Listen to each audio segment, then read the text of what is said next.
At 4:15 a.m. on May 24, 1819, a baby girl was born in Kensington Palace. The little princess was the newest member of the British royal family, and it was possible that she would someday reign as queen. But as the sun rose and the robins sang in the morning light, that day seemed very far away. Because the baby girl was fifth in line to inherit the throne, the general public barely paid attention to her birth. They were more concerned with the embarrassing condition of the country's current rulers. King George III was blind, deaf, and clinically insane. His eldest son had been appointed the Prince Regent despite being a notorious drunkard and gambler whose conduct made the royal family infamous. The newborn baby's father, Edward, Duke of Kent, was George III's fourth son and the Prince Regent's younger brother. Ashamed of his siblings' hedonism, Edward led a temperate life defined by strict diets and rigorous exercise. In private, he was known to boast that he would outlive all his siblings. Given enough time, he predicted, the crown will come to me and to my children. Edward deliberately chose a wife whom he believed would be a steadfast mother to a future monarch. Princess Victoire of Saxe-Coburg-Saalfeld was a plump widow with 2 children from a prior marriage. She was royal, she was German, and most importantly, for Edward's purposes, she was capable of bearing healthy babies. About 15% of 19th-century children died at birth, and only 70% of the survivors lived to see age 5. Victoire's son, Karl, and her daughter, Feodora, were 13 and 10. Karl and Feodora's newborn half-sister was baptized at 1 month old. Because the Prince Regent jealously regarded his baby niece as a potential rival to the throne, he demanded that her parents name her Alexandrina in the hopes that it would sound too foreign for the British public to accept her as a viable ruler. This demand immediately reduced the baby's mother to hysterical tears. Watching her weep, the Prince Regent reluctantly conceded that the child's middle name could be Victoria. January 1820 was a devastating month for the royal family. Victoria's father died after his doctors removed more than 6 pints of blood in a botched medical procedure. Less than 1 week later, King George III finally succumbed to old age, and the Prince Regent became King George IV. At this point in her life, baby Victoria was barely 8 months old, and her German mother, the Duchess of Kent, was a widow in a country where she hardly understood the native language. There are 2 competing narratives about the years that followed. The official story of Victoria's childhood emphasizes her piety, temperance, and innate morality. Sympathetic biographers assure us that the 10-year-old wept nervously when she first fully understood that she'd be queen someday. But then, she mastered her emotions, stuck a defiant finger in the air, and vowed, "I will be good." This flattering anecdote goes hand in hand with stories of Victoria's happy childhood. She grew very close to her German-speaking governess, and she cherished her beloved Uncle Leopold, the future King of Belgium, who doted on her and referred to her as "my dear little chicken." In contrast to this sentimental narrative, we find another, more realistic version in Victoria's private letters and diaries. She wrote at least 60 million words during her lifetime, and although her family burned or censored much of this material after her death, enough of it survives to show us a hot-tempered, lonely, and self-conscious little girl who never had the freedom to enjoy her youth. 3 years after Victoria allegedly vowed to be good, her diary confesses that she was, and this sentence is underlined, in capital letters with 5 exclamation points, very, very, very, very horribly naughty. Victoria was known to slam the piano lid and scream during her music lessons. On the rare occasions when she was allowed to socialize with other children, she refused to let them touch her toys. In fairness to the princess, she was very young and very isolated. Her diary repeatedly complains that Kensington Palace was cold, dark, and dirty. It expresses longing for a father that she never knew, and it records her desperate wish that she had friends. The 9-year-old Victoria cried when her half-sister Feodora, who was 19, married and moved to Germany in 1828. After that, she had no one in her life who'd sit and play with her.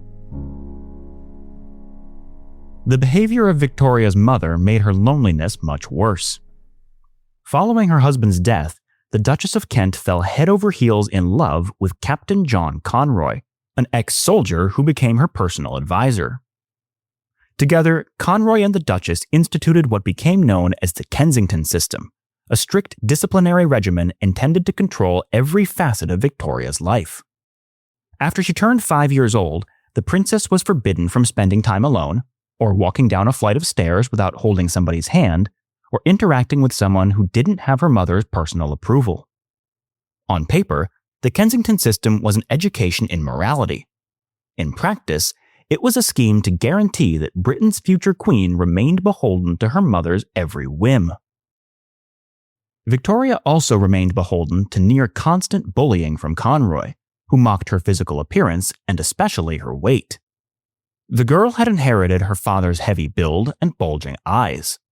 She was insecure about her stature, 4 feet 11 inches at the very tallest, and about her fingers, which she always thought were fat and stubby. Conroy and the Duchess ridiculed Victoria because she hated exercise, gorged herself on beef, beer, and potatoes, sucked on bones, slurped her soup, rarely bathed, and almost never brushed her teeth. Her abysmal hygiene meant that she looked much older than her years.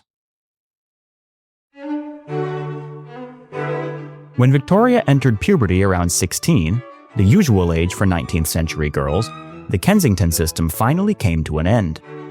With her thick dark hair, bright blue eyes, and newly slimmed-down figure, the princess finally became attractive by the standards of a European royal dynasty.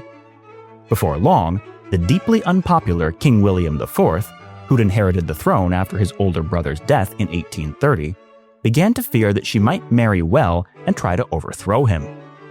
Hearing a rumor that his niece had developed a crush on Lord Elphinstone, William promptly banished the unlucky man to India. Punishments, however, couldn't stem the tide of suitors. Victoria's uncle Leopold wanted her to marry her cousin, the German Prince Albert of Saxe-Coburg and Gotha. When the teenagers first met in 1836, Victoria liked Albert's eyes and teeth. Nevertheless, the cousins parted ways without a strong connection. They didn't meet again for several years. As King William grew old and sick, his feelings toward his niece began to soften. After all, she shared his blood, and it was very obvious by now that he would never have legitimate children of his own. The king vowed that he would cling to life until Victoria came of age in 1837. That way, he'd deprive her scheming mother of the opportunity to serve as regent. In the end, he staved off death until a month after Victoria's 18th birthday. When she learned of his passing, she requested time to be alone. Then, she wrote 3 letters, one to her half-sister Feodora, one to Uncle Leopold, and one to the king's widow, Adelaide. As she massaged her aching, ink-stained hand, she went downstairs to meet the Whig Prime Minister, Lord Melbourne. Her first day as Queen of the United Kingdom had begun. Victoria was, and she remains today, the youngest queen in British history. Inside Kensington Palace, the 18-year-old summoned the Privy Council and read a polite, patriotic statement that Melbourne had carefully drafted. Educated in England under the tender and enlightened care of a most affectionate mother, I have learned from my infancy to respect and love the Constitution of my native country. I shall steadily protect the rights and promote to the utmost of my power the happiness and welfare of all classes of my subjects. The council members loved her. I mean, literally, that they fell in love with her. The dirty and corrupt old kings who'd reigned for decades now gave way to a young queen onto whom the nation's politicians could project their fantasies of ideal womanhood. When Victoria first presided over Parliament, several lawmakers broke down in joyous tears. So-called Regina Mania, Queen Mania, swept Britain. Benjamin Disraeli's novel Sybil rhapsodized over Victoria, fair and serene.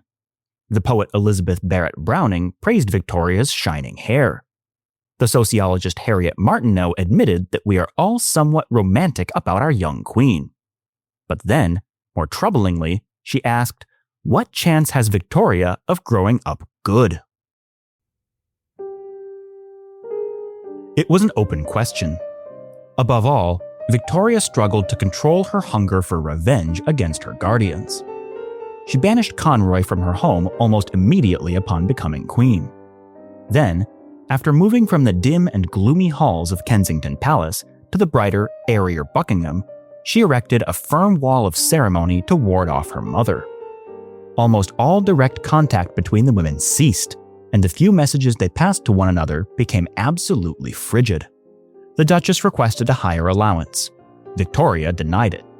In response, her mother gifted her a copy of the Shakespeare play King Lear, which centers on ungrateful children brutalizing an old, helpless parent. Victoria ignored her mother's barbs.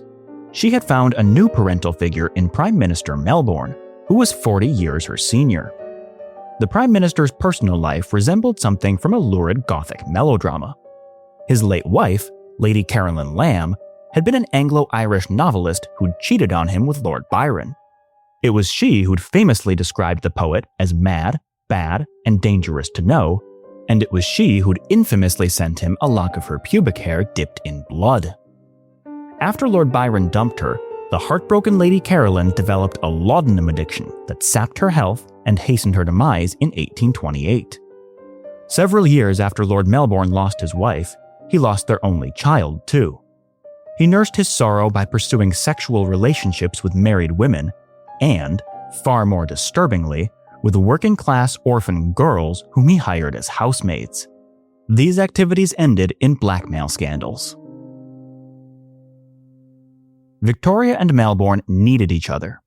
She wanted a father and a mentor. He wanted a chance to rehabilitate his public image. Every day, the Queen and the Prime Minister spent at least 5 hours together. Between discussions of philosophy and history, they bonded over a shared hatred of Victoria's mother. It didn't take long for the Queen to develop a crush on her counselor. Never mind that he was a sexual predator. That was true of many people in the royal family's inner circle. Unlike them, Melbourne had dark, tangled hair and a tragic backstory. These qualities made him the most attractive person in Victoria's life. In hindsight, and despite many patriotic myths to the contrary, Melbourne's mentorship was not especially good for a wealthy teenage girl. He encouraged her to understand herself as Queen of the Whigs, not of Britain.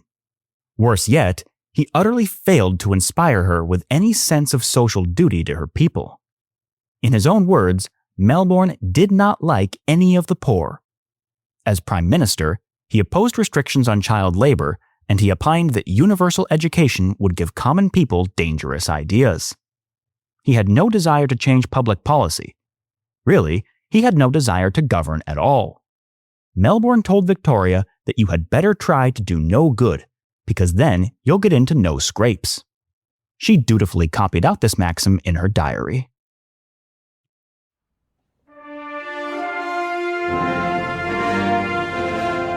Out of respect to the late King William, Victoria's official coronation ceremony took place in June 1838, more than a year after she actually inherited the throne. On the night before the long-awaited celebration, at least 400,000 Londoners slept on the streets so they could cram themselves into the best spots on the parade route. By dawn, the city was so busy that Victoria's carriage took an hour and a half to drive 1 mile from the palace to Westminster Abbey. Deafened by the roar of cheering, blinking in amazement at the sea of faces that surrounded her, she could hardly believe what was happening.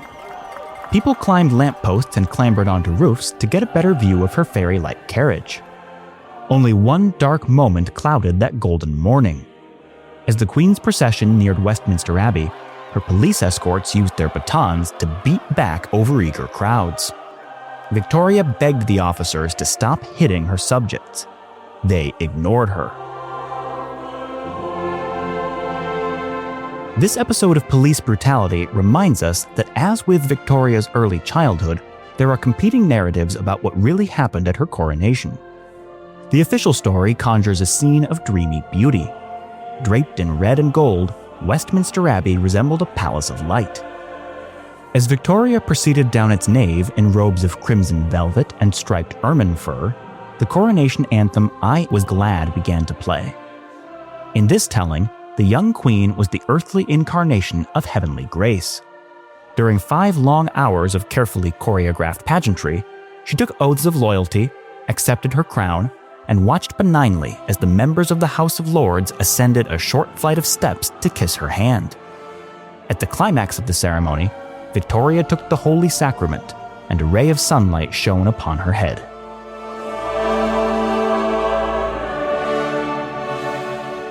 If all this sounds a bit too perfect to be true, that's because it is. In fact, Prime Minister Melbourne was so drunk and high on laudanum that he rocked back and forth in the front row of the audience. Victoria forgot many of her ceremonial lines and needed to rely on prompts to jog her memory. Church officials jammed a coronation ring designed for the Queen's pinky onto her ring finger, cutting off the circulation and turning it a toxic shade of purple. When the members of the House of Lords ascended the short flight of steps to kiss her, one of them tripped and fell, hurting himself so badly that he was unable to finish the ritual.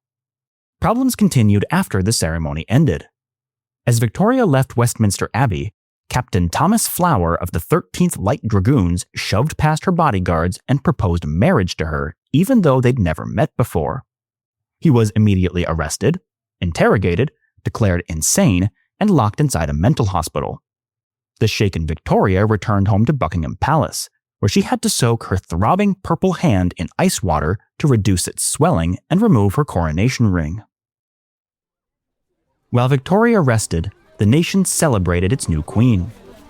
What seemed like everyone in London crammed themselves into Hyde Park, where vendors peddled pastries, gingerbread, and candied fruits.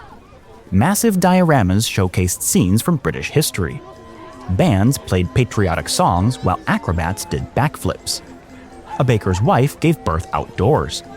Huge crowds laughed at freak shows featuring albino people and a pig-faced lady, who was actually a bear with a shaved face. When a dancer died of epilepsy, onlookers proclaimed it was an act of God. At last, after sunset, fireworks exploded, and a full illumination of Victoria in her coronation robes stretched out across the sky in brilliant lights. The Saturnalian, spectacular Hyde Park Festival was the official birth of the Victorian era. Because this is the final episode of Melting into Air's first season, I want to offer you something a little different from our usual programming. Today, I'm introducing 7 characters whose lives we'll revisit at regular intervals over the course of the entire podcast series. Except for Queen Victoria, these characters are fictional composites, whom I've invented based on many written sources and historical figures. All of the composite characters were born in 1829, which makes them 10 years younger than the Queen. As we experience the 19th century through their eyes, we'll bear their sorrows, we'll share their joys, and we may even come to think of them as friends. My name is Brian Reinken. Welcome to Episode 7 of Melting into Air. Chapter 1. William Hewitt, Rugby Boys. William Hewitt was born in the aristocratic Hatton House on New Year's Day, 1829. The Northern Irish atmosphere was cold and wet, but the midwife tore the window open in the hopes that a cold breeze might reinvigorate the baby's mother. The room smelled powerfully of blood. The white bedsheets turned an ever darker shade of red. It was obvious that something had gone wrong. William never knew his mother, who died 3 hours after he was born. A wet nurse fed him. A housekeeper changed his diapers. As a little boy, he toddled through the halls of Hatton, sucking his thumb, daring every now and then to poke his head inside his father's study. Charles Hewitt was a cranky old Tory who had married late in life. After he lost his spouse, his whole existence seemed to freeze in time. Hatton's gardens, furniture, and table settings stayed the same for years on end. Charles ate the same meals at the same times every single day. He could tell you everything about the British victory at the Battle of Trafalgar. He couldn't tell you anything about his only child. Charles projected his dissatisfaction with his life onto the civic life of Britain as a whole. The man was a minor Anglo-Irish baron who possessed a tiny plot of land and a growing sum of debts. His family's title, which dated only to his grandfather, wasn't prestigious or even profitable. His tenants made excuses about why they couldn't pay their rent. Hadn't Britain won the war with revolutionary France? Why then was his life in Ireland so miserable? As a devoted Anglican, Charles blamed his troubles on the Catholic rabble-rousers in the countryside. To his mind, it was no coincidence that Parliament had passed the Catholic Relief Act during the dark year of 1829, when he had lost a wife and gained a useless son. It must have been God's plan to punish him. He wondered when exactly he had sinned. Little William grew up in an atmosphere poisoned to spontaneity and cheer. His nursemaids all expressed concern among themselves that Charles seemed completely unaware that children ought to play with one another. William relished the rare afternoons when he could run, jump, or climb trees with the sons of the house staff. But these happy afternoons were short, and when they ended, he returned indoors to scrape and bow before his distant father. When William turned 10, the Baron started to complain that his son was abnormal. The boy mumbled, and he wouldn't even look his father in the eye. After Chartist activists presented their petition to the British government in the summer of 1839, Charles knew that he needed to act. William couldn't spend his whole life playing with the children of the rabble. He would go to boarding school in England, where he could acquire a sense of dignity befitting his high birth. The only question was which boarding school to choose. William wasn't bright enough, or maybe Charles wasn't rich enough, for Eton. The Baron dismissed newer schools as synagogues of Satan. The best remaining choice was Thomas Arnold's Rugby School. On January 1st, 1840, William's 11th birthday, the Baron shipped his son across the Irish Sea in time for the spring term. The Hewitts parted with a handshake, not a hug.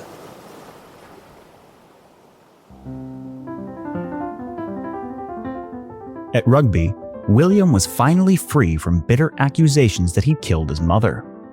Eager for friendship, he used an allowance from his father to buy beefsteak pies, poached eggs, brown stout, and muffins for his housemates.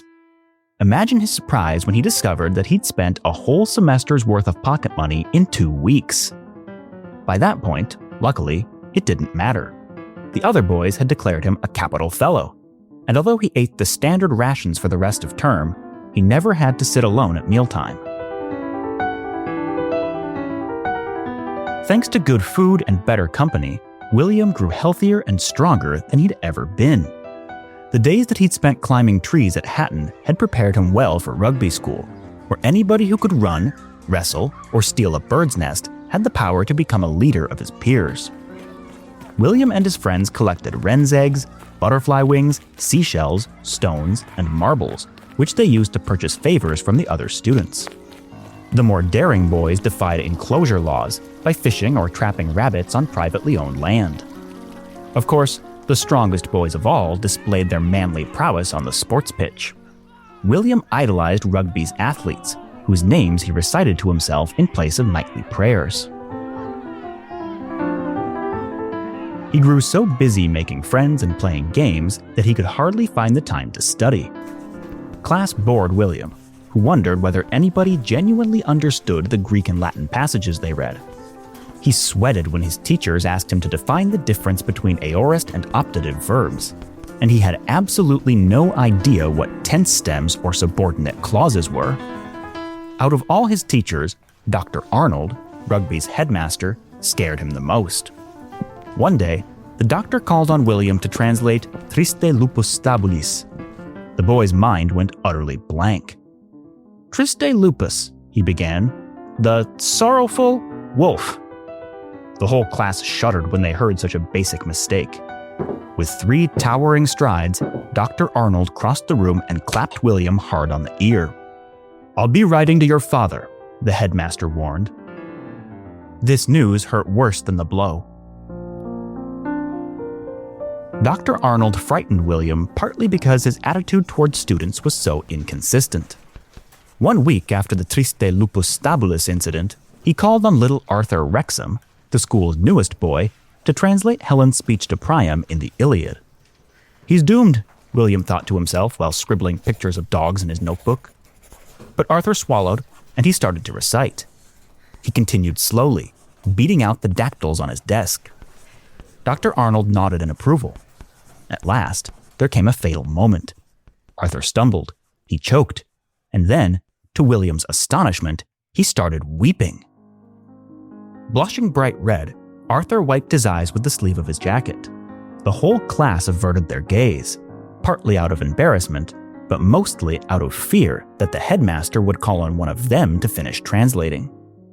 William waited for the sound of Dr. Arnold's open palm on Arthur's ear. Instead, he heard the headmaster soothing him. "I'm sorry," Arthur sputtered, "but the poetry is just too beautiful." There, my little man," said the headmaster. "You've done very well." "Sneaking little brute," thought William, "turning on the waterworks in just the hardest place." William's anger dried up instantly when Arthur approached him after class. "I'm terribly sorry that the doctor hit you last week," Arthur said. "I'm sure that I deserved a blow as well. Please believe me when I say that I wouldn't have hit you." William could tell that he meant it. That day, the boys became unlikely friends.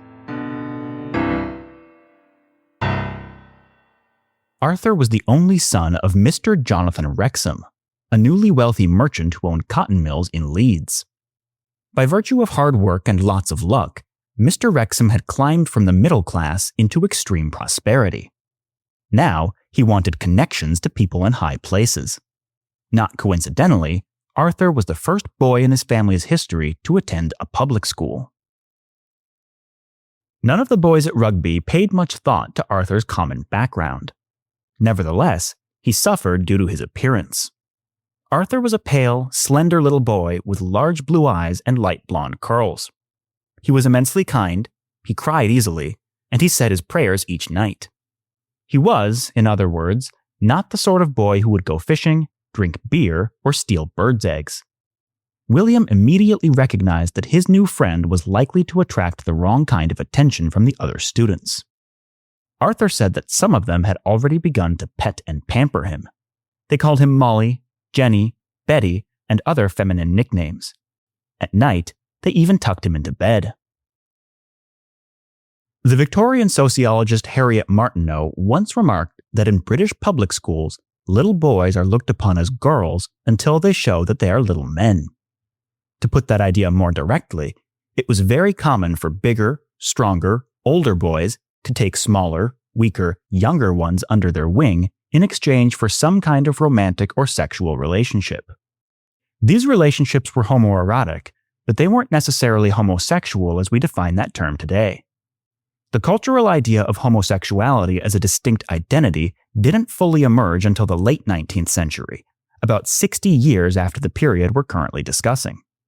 Prior to that time, people certainly felt and acted on same-sex desires. They did not, however, usually believe that these desires put them in a different cultural category from people who experienced attraction to the opposite sex. In the early Victorian period, sexuality was something that you did, not someone who you were. At public schools like Rugby, many homoerotic relationships were consensual, many weren't, and many occupied a vague gray area. Although such relationships were theoretically taboo, they were very rarely banned by any formal rules. Most schoolmasters were usually content to tolerate same-sex partnerships, provided they were relatively inconspicuous and not clearly abusive. Boys will be boys, the teachers reasoned. Once they graduate, they'll be able to meet girls and settle down. Thus, homoerotic behavior was an accepted part of many Victorian childhoods. In contrast, homoerotic activity among adults was considered a sign of arrested development. The struggle to outgrow same-sex desire is a major theme in novels such as Charles Dickens' David Copperfield and Charlotte Bronte's Jane Eyre. So, to return to William, he didn't think twice about how close he grew to pale, frail, gentle little Arthur. They held hands, kissed each other on the cheek, and even spooned each other. One night, Arthur wrote in his diary that William and I lay together on the long Morocco sofa. He put his dear, strong arms round me and his face against mine. I liked his breathing in my ears. I kept repeating this. When William learned that Arthur had been forced to do a bully's Latin homework, he dangled the offender out of a third-story window. When William played football, Arthur sat cross-legged and read Theocritus on the sidelines. In April, Arthur came down with a bad case of strep throat and couldn't drink a glass of water for 3 days. William wept hysterically by his best friend's bedside, until, at last, the sick boy's fever broke and he began to murmur that he'd seen a heavenly vision. I hurried through the bright air, which was full of myriads of living creatures, and paused on the brink of a great river. And the power held me up, and I knew that that great river was the grave, and death dwelt there, but not the death I had met in the black tomb. That, I felt, was gone forever. For on the other bank of the great river, I saw men and women and children rising up pure and bright, and the tears were wiped from their eyes, and they put on glory and strength, and all weariness and pain fell away. And beyond were a multitude which no man could number, and they worked at some great work. And they who rose from the river went on and joined in the work. It can't be, it isn't all fever or illness. God would never have let me see it so clear if it wasn't true. I don't understand it all yet. It will take me my life and longer to do that, to find out what the work is they were doing. The two boys wrote each other letters in the summer when William went back home to Ireland. There, he found his father's attitude unchanged. If anything, the old man seemed less conscious that he had a son. William sought excuses to avoid returning home for later holidays. Come Christmas time in 1840, he rejoiced when Arthur invited him to celebrate with the Wrexham family in Leeds. The Baron granted William permission, albeit not without complaining that his son was spending time with Whigs and factory owners. At least the Wrexham family was extremely rich. That counted in their favor.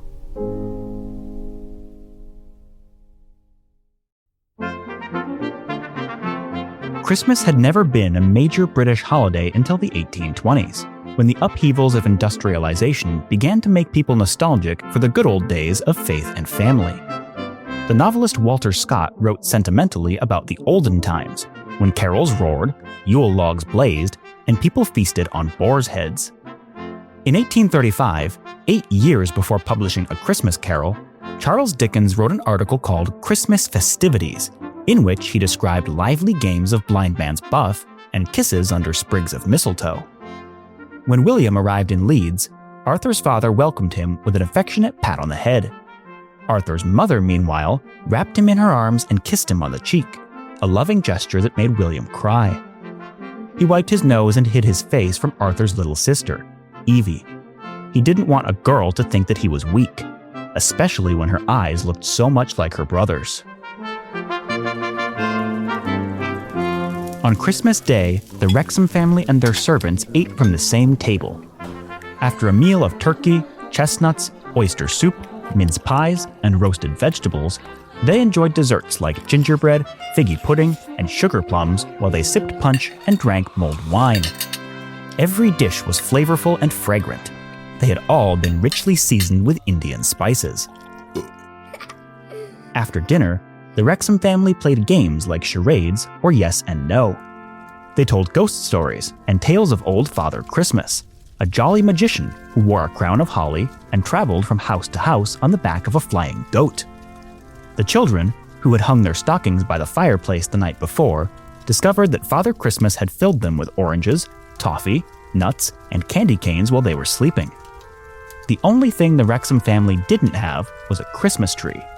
Queen Charlotte, Victoria's aunt, brought that tradition to England from her native Germany in 1800, but it didn't trickle down to ordinary people until 1848, when the Illustrated London News published a drawing of the royal family gathered around an evergreen festooned with ornaments.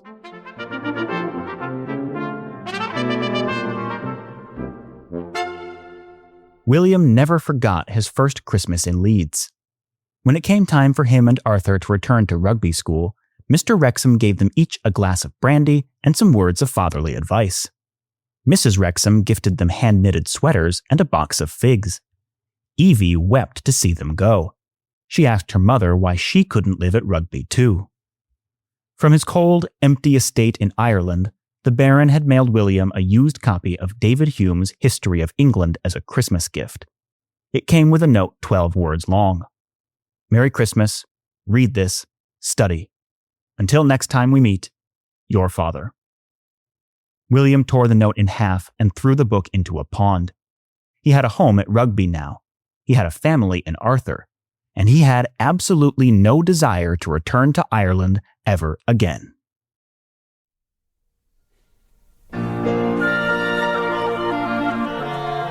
Chapter 2. Elizabeth Astle, The Age of Innocence. Elizabeth Astle was extremely fond of treacle. She took it on bread, she took it in porridge, she even took it with fruit. 3 of her baby teeth developed cavities, which may have been the reason why they fell out early. By 1835, when she turned 6, the girl had grown much plumper than her older siblings. She could feel her belly jiggling when her father bounced her on his knee. She was his favorite child, and she knew it. Everybody in her family vaguely understood that Mr. Percival Astle worked for the British East India Company. From his office in the heart of London, he presided over a small empire of clerks who kept a big empire of soldiers profitable. What exactly this entailed was more mysterious. Elizabeth had heard her father mention ships named Waterloo and Boyne and Lady Kennaway. Or was Lady Kennaway a friend of his? Or maybe of her mother's? It was all confusing, and it hardly mattered. What mattered was that Mr. Astle loved his children very much. Although he left home early in the morning, and although he came home very late at night, he often brought back toys and treats for his oldest daughter, Carolyn, the twin boys, Percy Jr. and Edward, and, not least of all, beloved little Lizzie. The children's mother, Mrs. Emily Astle, enjoyed her presents too. She liked silk stockings, though of course her husband didn't have an eye for what was pretty. She liked china vases, though of course he didn't have an eye for what was tasteful. Most of all, she liked a sparrow that her husband named Catullus, though of course he didn't have an ear for Latin poetry. Mrs. Astle spent her days in busy idleness. She was glad the family lived in Kensington, where the suburban air was cleaner and the parks were greener than downtown. Every morning she went on a walk, or she paid house calls to her fellow society ladies. Once a month, she insisted that her husband take her to a party or a ball. Once a year, she reread a breathless novel about well-born Englishwomen lusted after by flamboyant Italian banditti. Elizabeth believed that everything was beautiful and nothing hurt. Yes, Percy and Edward pulled her hair sometimes, and once they squeezed poor Catullus so hard that he almost popped. But her father warned her brothers to behave themselves like gentlemen, and if things got out of hand, Elizabeth knew that she could always find a safe place in her sister Carolyn's lap. Carolyn was 5 years older. She sang beautifully, and she knew how to braid hair very neatly. The sisters, and their mother, and their governess, and all their housemaids seemed to dwell inside a flawless crystal bauble like the ones that glittered on the chandelier above the dinner table. When Elizabeth read stories about princesses and happily ever after, she knew they were true. Children's literature flourished in the 19th century. Alongside books about children, including Oliver Twist, books for children occupied an ever larger sector of the literary market. Many of them remain widely read today. Alice in Wonderland, Black Beauty, Little Women, and Treasure Island were all published during the Victorian era. Many later classics, like The Tales of Peter Rabbit, Anne of Green Gables, Peter Pan, and The Secret Garden, were conceived by authors who'd been born and raised during Victoria's reign. Because Elizabeth was born in 1829, her favorite children's book was Catherine Sinclair's Holiday House. In one of its most memorable chapters, Uncle David tells his lazy nephews Frank and Harry a didactic fairy tale about a spoiled child, Nobook, who has nothing to do but suck on a few oranges, and nothing to think of but how much sugar to put on them. One afternoon, Two magnificent fairies named Teach-All and Do-Nothing offer him a choice of how to spend his life. If Nobuk decides to live with Teach-All, he'll wake up at 7 every morning so that he can visit the poor and study the arts and sciences. If he chooses to live with Do-Nothing, then he'll drink lemonade and eat French pastries all day long. Naturally, Nobuk chooses to live with Do-Nothing in the Castle Needless. After dozing on embroidered cushions for hours and days at a time, he begins to fatten like a pig or cow. Soon, he attracts the eye of the hungry giant Snap-'em-Up, who loves to feast on ostrich patties, stewed lions, whale soup, and tigers smothered in onions. Snap-'em-Up captures Nobuk.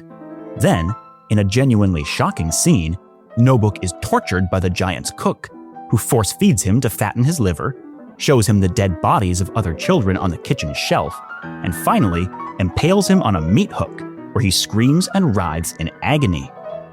Luckily for Nobuk, the fairy Teach-All saves him from being devoured.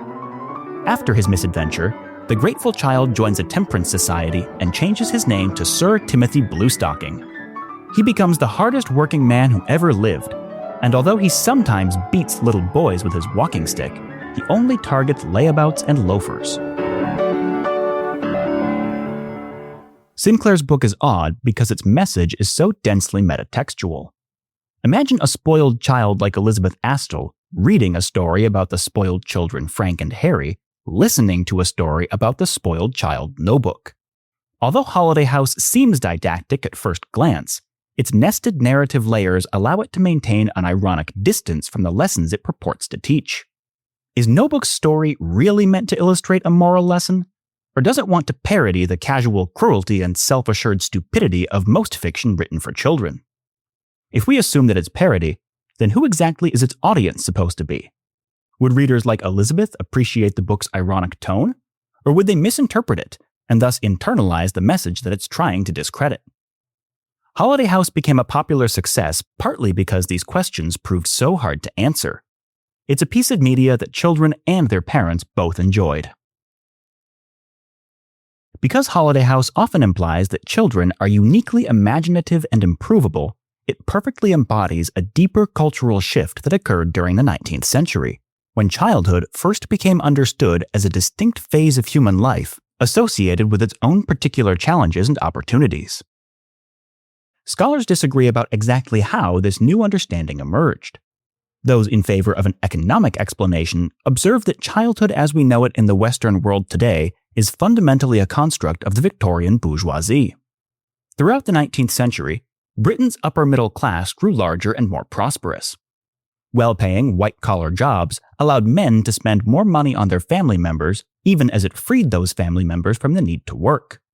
A wife who stayed at home to raise children who didn't have jobs became a living emblem of class privilege. This is where an important ideological component of childhood comes into play. As life inside the private home became increasingly distinct from life in the public world, these two social spheres became aligned with different gender stereotypes. Reason and competition were imagined to define the public world of men. Feeling and nurturance were thought to characterize the private world of women and children. Many Victorians believed that girlhood was the apex of childhood more generally. As a girl in a prosperous household, Elizabeth spent her days playing with dolls. She had dolls of porcelain and dolls of clean linen cloth. She had baby dolls, dolls of young boys and girls, dolls of beautiful women, and even, as of 1837, a doll of the new Queen Victoria. Along with her older sister Caroline, who pretended that she was too old for dolls, but who still loved them very much in secret, Elizabeth painted their faces, knitted their clothes, and catalogued their exploits in a little book bound with green ribbon. The sisters even built a doll named Maisie, who had blue eyes and a pretty calico dress. After Caroline went away to boarding school, more on that shortly, Elizabeth wrote letters to her sister every week to keep her well informed of which dolls Maisie had quarreled with and how they'd finally become best friends again. According to the literary scholar Sharon Marcus, playing with dolls taught young Victorian girls how they should interact with other women. Baby dolls, for instance, encouraged them to cultivate maternal values, a phenomenon that we still recognize today. Furthermore, Marcus argues, Fiction written about dolls gave lessons in philanthropy by showing how the plaything who was a source of pleasure could also become a token of sacrifice. In many tales, a girl decides to give up her prized possession to a poorer girl who lacks her comforts. Elizabeth and her parents could discuss lessons like these around the dinner table. Other lessons usually remained unspoken. To that end, dolls were a vital part of girlhood partly because they allowed adult education to take place under the guise of child's play. Dolls of well-dressed ladies taught girls living in a patriarchal culture to see women as attractive objects to preen, dress, and paint. Because many dolls could be stripped naked, they also offered rudimentary anatomical knowledge. Although dolls were an important part of girlhood, they obviously couldn't teach a child everything she had to know in life. Alongside an informal education from her toys, the upper-middle-class Elizabeth received a formal education from her governess, an unmarried young woman whom the Astle family paid to live inside their house. Elizabeth's governess was part babysitter, part private tutor. Each day's lessons typically centered on rudimentary reading, writing, and arithmetic, as well as intensive courses on knitting, sewing, and embroidery. A more systematic education remained out of reach for most girls in the early Victorian era. Compared to boys' schools, girls' schools were typically smaller and much less prestigious. They had high rates of faculty turnover, and they sought to make their pupils marriageable, not well-learned. Despite the shortcomings of girls' schools, they attracted parents hoping to raise cultivated daughters. At 12 years old, Elizabeth's older sister Caroline began to attend a boarding school a few hours' carriage ride outside of London. There, her days revolved around the institution's 3 pianos. Practice schedules overrode all other obligations. Caroline and her peers were often pulled from classes at odd hours so that they could spend time in the music room. One Victorian headmistress estimated that most girls spent a quarter of each day strengthening their fingers. Despite these exercises, girls' schools generally failed to produce skilled musicians. Caroline was never taught to tune her instrument, nor was she ever given lessons about music theory. The purpose of her education was to make her someone who could entertain her future husband, not to make her the next Fanny Mendelssohn. When Caroline wasn't busy playing the piano, she took lessons on singing or art. Here, too, the school's goal was to manufacture an appealing wife. Art classes neglected fundamental lessons on drawing, perspective, and anatomy in favor of watercolor and oil painting. Teachers knew that parents wanted daughters capable of making pretty pictures.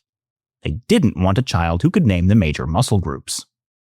Most girls' schools taught botany while neglecting other sciences. Caroline and her peers learned quite a bit of French, as well as some Italian, but they weren't taught ancient Greek or Latin, which were reserved for boys. The content of girls' education remained more or less unchanged until the later 19th century, when educational reformers like Dorothea Beale began to model their curricula on those of public schools like Thomas Arnold's Rugby. Many of Beale's former students went on to attend some of the first women's colleges founded at Oxford and Cambridge. When Caroline came home on holidays, she always seemed much older, taller, and more cultured than she'd been before. By this point in her life, she was 15. Elizabeth was 10, and she was counting down the years until she too was old enough to go to boarding school. There, she told herself, she'd learn things that would help her feel much closer to her sister, whom she sometimes worried was beginning to outgrow her. Caroline wasn't old enough to marry, but she'd started talking about boys and ballroom dancing. She'd also started leaving conduct magazines scattered around the house. Between pages packed with recipes and poetry, these magazines ran articles on etiquette, fashion, and flirting. They were deliberately designed for teenage girls. One day, while snooping in her older sister's room, Elizabeth found an unusually well-worn periodical under her bed. She didn't fully understand the articles she read inside it. According to Sharon Marcus, many Victorian conduct magazines presented softcore pornography under a thin pretext of education. Whether writing for or against corporal punishment, correspondents provided detailed accounts of inflicting, receiving, and witnessing ritual chastisements in which older women restrained, undressed, and whipped younger ones. Letters to the editor described mothers, aunts, teachers, and female servants forcing girls and young women to remove their drawers, tying girls to pieces of furniture, pinning back their arms, placing them in handcuffs, or requiring them to count the number of strokes administered with a birch rod. Content like this contained strong homoerotic overtones, but as we learned at rugby school, it didn't always signify a lesbian identity as such. Because Victorians understood same-sex desire as a prelude to heterosexual attraction, they believed that girls transitioned into women by making one another conscious of their body's femininity. In other words, you had to take an earnest erotic interest in another woman's body before you could ever truly hope to satisfy your husband or yourself. Elizabeth looked forward to asking her older sister all about the strange magazine that she discovered underneath her bed. She didn't realize that she'd never get the chance. In 1840, the Astle family's age of innocence came to a tragic end.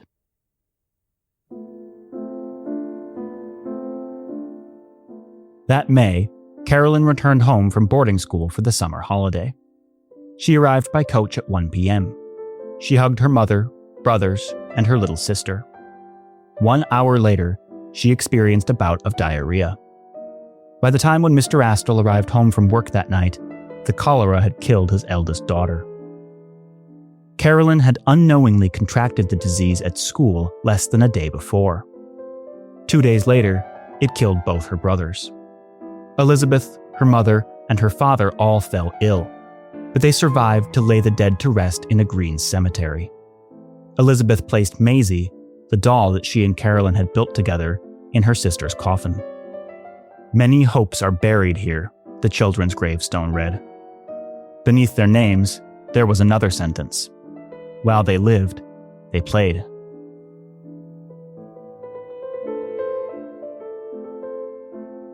The Astle family's world had been wiped out in just 1 week. Meanwhile, Kensington bustled on. Ships unloaded cargo on the Thames. Society ladies paid each other house calls. Authors wrote breathless tales about Italian banditti. It was too much for Elizabeth and her parents. 1 year after her siblings died, her father took it in his mind to bring his wife and last surviving daughter far across the sea, to India. Everybody said that he would need to be half mad to take a woman and a child to the tropics. But that's exactly what his grief had made him. Besides, the company office in Calcutta had a job. It would pay well. His family would live comfortably under the sun. Maybe, in time, they could accept the trauma that they'd suffered half a world away. The household settled its affairs. Elizabeth cried and kissed her governess goodbye. The 12-year-old had never been allowed to go to boarding school. Her parents couldn't bear to be apart from her. The Astles sailed from England in the summertime.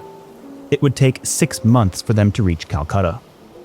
As the only country that they'd ever known shrank in the distance, Mr. Astle held his wife. She held Elizabeth. And Elizabeth held Catullus, the house sparrow. Inside his tiny metal cage, he warbled a sad song she knew she understood.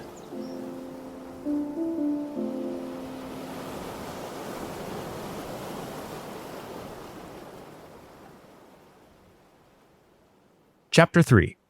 Adam Garth. Facts, Facts, Facts. As a baby, Adam Garth was lucky to be quiet. His older sister, Hetty, had cried so loud and fussed so often that Mr. and Mrs. Garth had soothed the little girl with laudanum. This was a common practice among 19th-century parents. They assumed that the more a baby sleeps, the healthier it grows. They didn't fully understand addiction, and they didn't recognize that babies sometimes cried throughout the day because they were experiencing withdrawal symptoms. Laudanum, a tincture of alcohol and opium, was easily accessible to ordinary buyers. As a result, many Victorians, including Florence Nightingale, Elizabeth Barrett Browning, and Sherlock Holmes, would be considered drug addicts by today's definition of that term. If you were sick during the 19th century, opiates were by far the most attractive cure available. Almost every other remedy relied on purging. Doctors bled patients using scalpels, cups, and leeches. Alternatively, they prescribed them enemas or laxatives. The ubiquitous blue pill, which contained a mix of honey, licorice, and mercury, was recommended to treat everything from toothaches to tuberculosis. Blue pills would give you diarrhea, which was beneficial if you had a tapeworm or giardia. Unfortunately, they would also give you mercury poisoning. When Abraham Lincoln took them to treat his depression, he experienced tremors and outbursts of rage. Hetty, Adam, and their 5 younger siblings dutifully swallowed blue pills as a cure for common childhood sicknesses, like measles and whooping cough. The family lived inside a clean brick house in a well-off neighborhood of Manchester, but the city as a whole was so dirty and crowded that they couldn't hope to avoid illness altogether. Things could have been much worse for them. Hetty outgrew her laudanum dependency by 10 years old. Adam picked his chickenpox, which left him with unsightly pitted scars. But, apart from a single baby sister who died of flu at 2 months old, the Garths never lost a family member to disease. Mr. Garth worked as a floor supervisor in a cotton mill owned by a German firm. The position paid so well that he received the right to vote after the Great Reform Act passed in 1832. Although he was much closer to the poorest voters than the richest, he took immense pride in himself as a respectable member of the upper middle class. He submitted letters to the editor of the Manchester Guardian. He invested the Garth family's savings in a railway company. In his free time, he read Shakespeare even though he found the language challenging. He loved to quote his favorite line, "Put money in thy purse." As a committed Unitarian, Mrs. Garth put money in religious charities. Unlike most other Protestants, Unitarians reject the doctrine of the Trinity and the idea of original sin. They remained a very tiny sect in 19th-century Britain, but they became extremely influential in big cities like Manchester, where they spearheaded reform initiatives designed to save the human soul. Mrs. Garth expressed concern for alienated workers' spiritual well-being. Whereas every little town and village in the country had at least one church, big industrial cities had sprung up so fast that many people living in them had no place to worship. By the mid-Victorian period, fewer than 10% of England's urban residents attended a religious service every week. Mrs. Garth ensured that Adam, Hetty, and her other children never missed a Sunday sermon. Apart from their immortal souls, their worldly educations were at stake. Protestant children often learned to read in Sunday school, where volunteers taught them the Bible. Mr. Garth had told his wife that a few workers on the floor he supervised had sent their children to a secular Chartist school instead of a religious institution. Predictably, she wrinkled her nose when she heard this. Later that week, she informed her friends at the Temperance Society that Chartists weren't a decent sort of people. Many workers drank themselves into a stupor on the job. Should men like that receive the right to vote while sober women remained disenfranchised? Of course, Mrs. Garth clarified, she didn't think that women of any kind deserved the right to vote. God had made them to obey their husbands, not usurp their manhood. Even as a little boy, Adam bristled at his mother's strict sense of morality. He had never heard her tell a joke, and he couldn't call to mind the last time that he'd seen her smile. She was always telling him that she was looking out for his best interests. Why, then, did she drag him and his siblings off to church each week? The pews were hard, and the minister put him to sleep.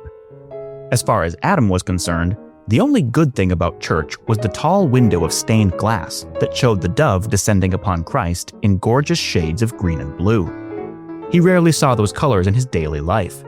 The sky in Manchester was brown. The River Irk ran black. When Adam's older sister Hetty turned 11, their parents registered her for a school of music. It was expensive, Adam overheard them saying, but she had such a fine voice, and a young lady's education was a luxury they could afford as long as Mr. Garth remained employed. The year was 1839. Britain's economy was deep in a recession. Nonetheless, the cotton industry remained an island in a sea of trouble. For the moment, the Garths saw no reason to panic. Adam flushed with envy every time his sister told him about what she'd learned in school. They were playing Beethoven, she said. Last week, her tutor had read poetry aloud while Hetty practiced the piano. When Adam grumbled that it wasn't fair for her to have such fun at school, she snapped at him for being selfish. He'd been taking classes at a grammar school for 2 whole years. despite the fact that he was younger than she was. Adam objected that his classes weren't like hers at all. His teachers were heartless, and his lessons were boring. Hetty tattled to their mother when she heard this. Not 30 seconds later, Mrs. Garth slapped Adam on the face and warned him to be grateful for his blessings. Most children didn't get to go to school, she told him. Most of them had to work. Mrs. Garth was right. During the 1820s, more than half of Britain's labor force was under 20 years old. In 1840, only 1 in 5 London children received any formal education beyond Sunday school, and an even smaller fraction of them actually finished a full course of study. Unlike most of his contemporaries, Adam didn't need to earn an income to support his family. And, because his father dreamed that he'd become a senior clerk someday, his parents both prioritized his education. When he turned 8, the Garths enrolled him in a grammar school that he attended for a few hours each day before returning home to eat and sleep at night. England's oldest grammar schools had been established in the Middle Ages to teach Latin. By the 19th century, however, they'd evolved to serve a middle-class clientele, consisting mostly of families who wanted their children to work desk jobs in business, accounting, or management. Curriculum designers framed the grammar school classroom as an analog to the factory floor. Regular attendance was supposed to inculcate essential values like punctuality, obedience, and self-discipline, all of which employers wanted from a workforce. But Adam, as we've heard, hated his classes. He was not a stupid child, or at least he didn't think he was. Still, his teachers didn't seem to notice his potential. One day, while sitting at his desk, he stared blankly through the windows of his whitewashed classroom. "Pay attention, Garth," cried Mr. Gradgrind. "Give me your definition of a horse." Adam puzzled for a moment. "Surely, sir," he said, "it's the most beautiful animal in the world, and one of the most loyal, and a great personal favorite of my father's." "Wrong," Mr. Gradgrind objected. "A horse is a quadruped, gramnivorous, 40 teeth, namely, 24 grinders, 4 eye teeth, and 12 incisors. Sheds coat in the spring. In marshy countries, sheds hoofs too. Hoofs hard, but requiring to be shod with iron. Age known by marks in mouth. Now, Garth," he concluded, "you know what a horse is." Adam nodded. "Yes, sir. Very good, sir." "So," Mr. Gradgrind continued, "would you paper a room with representations of horses?" This was an unexpected puzzle. Adam considered it until the silence in the room began to weigh on him. "No, sir," he said at last. "I wouldn't paper a room at all, but I would paint it." "You must paper it," Mr. Gradgrind insisted. "Don't tell me that you wouldn't paper it." "I would paper it, sir," Adam agreed. "With horses?" Mr. Gradgrind pressed him. "With horses if I must, sir, yes," said Adam. "Wrong," cried Mr. Gradgrind. "I'll tell you why you wouldn't paper a room with representations of horses. Do you ever see horses walking up and down the sides of a room in reality? In fact? Do you?" "Yes, sir," Adam said. "I mean, no, sir." "Of course not," said the teacher. "You are not to see anywhere what you don't see in fact. You are not to have anywhere what you don't have in fact. What is called taste is only another name for fact." Adam nodded dutifully. He had been informed of a new principle, a great discovery. But in his heart, he didn't fully understand it. Lessons like this one, which I've adapted from a famous scene in Charles Dickens' satirical novel Hard Times, highlight the tension between two competing modes of education in the early 19th century. While teachers in the nation's grammar schools increasingly demanded facts, facts, facts, the proponents of Romanticism emphasized imagination, creativity, and play. Adam's love of stained glass windows and the dappled coats of horses was distinctively romantic. Hemmed in by stern brick buildings and the reeking River Irk, the boy devoured poems about meadows flush with daffodils or rainbows glittering in the mist of cataracts. He copied lines from William Wordsworth's poems in a little journal that he kept in his breast pocket. Then, gazing from his bedroom window at the white plumes pouring from a distant smokestack, he imagined that they were a wisp of cloud, and he soliloquized about them using vague but powerful words like beauty and sublime. As Adam entered his early teens, he became increasingly dismayed to learn that everything he'd read in Wordsworth was untrue, or at least unprofitable. He could imagine nothing worse than growing up to be a clerk. Nevertheless, his father constantly reminded him that writing poems about waterfalls would never pay the bills. Adam often wished that he'd been born a girl. Hetty played piano and read books all day. She was the older sibling, but she seemed free from the responsibility of growing up. Whereas middle-class girls like Hetty Garth and Elizabeth Astle were sequestered from the adult world of work, middle-class boys like Adam were expected to adapt themselves to it. The perpetual pressure to hustle, innovate, and grow reveals itself in the boy heroes of Dickens' early novels. Oliver Twist, for example, is successively a ward of the state, an apprentice undertaker, a vagabond, a pickpocket, and a gentleman. His power to be almost anything keeps readers in suspense as to the kind of man whom he'll eventually become. It also reflects the 19th century assumption that boys are never merely boys. Rather, as Wordsworth wrote, the child is the father of the man. Following the runaway success of Oliver Twist, Dickens created a second boy hero in a novel published serially from 1838 to 1839. Nicholas Nickleby, which became Adam's favorite book, lampooned wicked schoolmasters and formal education. When the titular hero enrolls in school at Dotheboys Hall, he discovers that his one-eyed ogre of a teacher, Mr. Wackford Squeers, is nothing but a money-hungry tyrant who hits students and commands them to engage in menial labor. Squeers tells Nicholas that, "This is the first class in English spelling and philosophy. We go upon the practical mode of teaching. C-L-E-A-N, clean, verb active, to make bright, to scour. W-I-N, win, D-E-R, der, winder, a casement. When the boy knows this out of a book, he goes and does it." Hence, the poor boy has to go and clean the schoolhouse winder. At the end of Nicholas Nickleby, Dotheboys Hall is shuttered, and Squeers is exiled to Australia. His downfall makes for a triumphant resolution to a work of fiction. Even so, we should be careful not to understand a comic novel as the last or most decisive word on 19th century education. There's no doubt that teachers such as Wackford Squeers existed in real life. Like today's teachers, however, most Victorian schoolmasters were well-meaning people who tried their best to do important jobs under hard circumstances.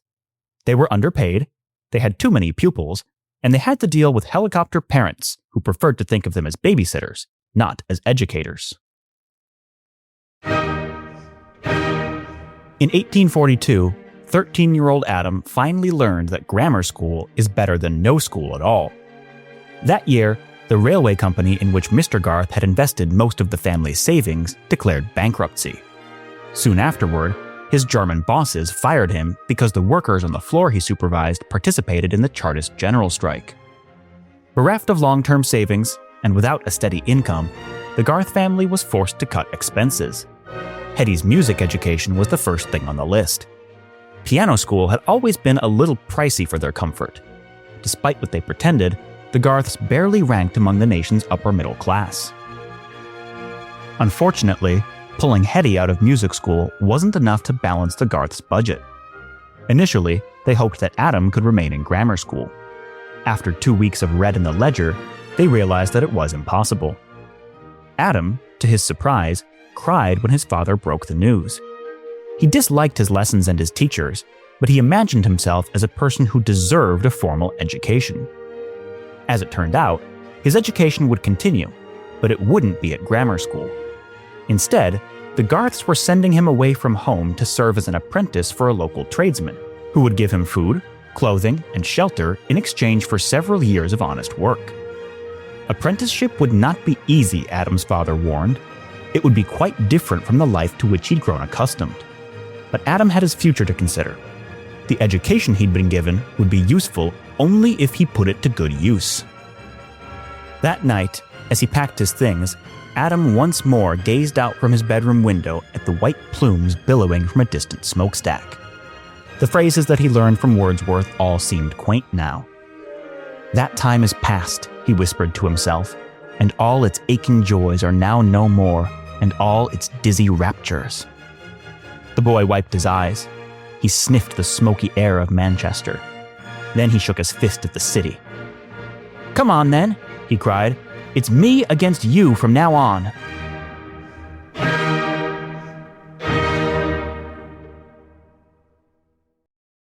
Chapter 4. Marion Winthrop, Born Again. Marion Winthrop was born in the Yorkshire village of Hayslope on New Year's Day, 1829. She would be born again countless other times throughout her life. The girl's mother, Anne, sewed clothes by hand. She also made tents, like Priscilla in the Book of Acts. Marion's father, Zachary, worked as a carpenter who specialized in stairs and door frames. Unlike the men we've met over the past 3 chapters, he wasn't rich enough to vote in parliamentary elections.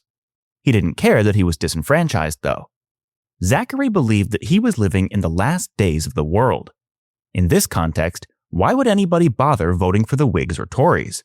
What were the promises of Chartism beside those of the Lord of Lords? The Winthrops belonged to a community of Methodists. Methodism is a Protestant sect that first emerged in England in the 18th century. As evangelical Christians, its believers place a premium on spontaneous revelation and each human being's personal relationship to God. This highly individualistic outlook on religious faith made 19th century Methodism prone to schism. Around the time of Marion's birth, the official Wesleyan Methodist Church counted approximately 200,000 English members. In comparison, 4 times as many Methodists, including all of Marion's family members, belonged to smaller splinter movements. Methodists were generally poorer and more radical than other English Protestants. Congregations often worshipped outdoors or beneath the shelter of huge, colorful cloth tents. As preachers spoke spontaneously, audience members sometimes wept or wailed. Occasionally, someone whom the hand of God had touched might start to babble in the unintelligible tongues of angels. Apart from the angelic language, Methodism immersed Marion in the sonorous vocabulary of the King James Bible. Because first-hand knowledge of the Scriptures was required to save your soul, all evangelical children learned to read at a young age. The Gospel of John's short, simple sentences made it the first book that Marion read on her own. Her favorite book was a dense Christian allegory called The Pilgrim's Progress. Although she spoke a Yorkshire dialect, not standard English, her reading habits enriched her language with the idioms of the 17th century. She often spoke about sheep to the slaughter, the blackness of darkness, and signs of the times. Marion's parents used daily reading lessons to teach her and her older brother, Stephen, about the spiritual value of patience, labor, and devotion. 19th century Methodists often regarded young people as natural atheists, whose love of toys and sweets distracted them from God. Accordingly, the Winthrop siblings were fed simple diets and dressed in plain clothes to curb their inborn tendency to sin. Marion's brown hair was cut short. People who passed her in the street often mistook her for her brother. They said she was a handsome girl, but not a pretty one. Evangelicals who set their hopes on heaven still had to survive on earth. When Stephen turned 9 years old, his parents sent him to a local grammar school. 7-year-old Marion begged their permission to accompany him, but they refused to grant it. Middle-class girls in English villages rarely received a formal education. Instead, Marion's mother taught her to cook, clean, wash, weave, and sew. When she wasn't reading scripture, she was supposed to spend her free time doing needlework, a chore that made her eyes ache and her fingers sting. The girl preferred to run barefoot and wild across the moorlands. When the purple wildflowers bloomed in springtime, they looked like the Savior's blood-stained cloak shrouding the meadows. As she wrapped herself inside that cloak and gazed at glowing sunsets, she communed with angels and invisible spirits who revealed the codes and symbols hidden in the world around her. Marion wanted nothing more than to become a prophet. She could tell you everything about the beast with 7 heads or the red dragon, but because the other children in the village found her strange and solemn, they refused to listen. After her brother went to school, she found herself adrift from almost everyone her age. One day, While clambering over rocks and talking to herself as usual, Marian drew very close to the large manor house that overlooked the village. Distracted by the shapes of clouds, she slipped, twisting her ankle. At first, she whimpered. Then, she cried. Because she was too far from home for anyone to hear her, Marian imagined herself as the shepherd's lost lamb. Through her tears, she prayed to be delivered. And, behold, shy, solitary little Philip Moss, the boy who lived in the manor house, called to her from an upstairs window and assured her that he would fetch help. Philip, who had been born with a hunchback and a clubfoot, was too small and weak to carry Marian inside all on his own. Some of the villagers believed his disability was punishment for his late mother's sins. Mr. and Mrs. Winthrop, however, always urged Marian and Stephen to treat Philip with kindness and pity. In Matthew 25, Christ tells his followers that inasmuch as ye have done it unto one of the least of these my brethren, ye have done it unto me. Marian liked Philip. He blushed easily, and although he couldn't clamber over rocks with her, he knew all the names of birds and trees and insects. She had seen him cry once when he talked about his mother. She had reassured him that the woman was in heaven, but he shook his head and told her that he wasn't sure. That had made Marian think. She liked Philip's father, too. Mr. Moss wasn't a Methodist, but he had a gentle heart and sadness in his eyes. Many of the people in the village paid him rent, and every Easter he delivered hot cross buns to all his tenants. It was Mr. Moss who carried Marian inside the manor house after she'd sprained her ankle. He and Philip washed her feet and dressed her wounds. They have healed also the hurt of the daughter of my people, said Marian by way of thanks. And then, without missing a beat, she started telling them about the hierarchies of angels. Mr. Moss laughed kindly when he heard this. She reminded him of somebody he used to know. Why was she alone outside? He asked. Where was her brother, Stephen? Marian told Mr. Moss that Stephen was at school. She wished that she could be there with him. That way, she wouldn't have to play all by herself. Mr. Moss invited her to come back to the manor house whenever she desired. Philip, he said, would so appreciate a friend. Marian's eyes misted with grateful tears. She had chores to do at home, she told him, but she would return as often as she could.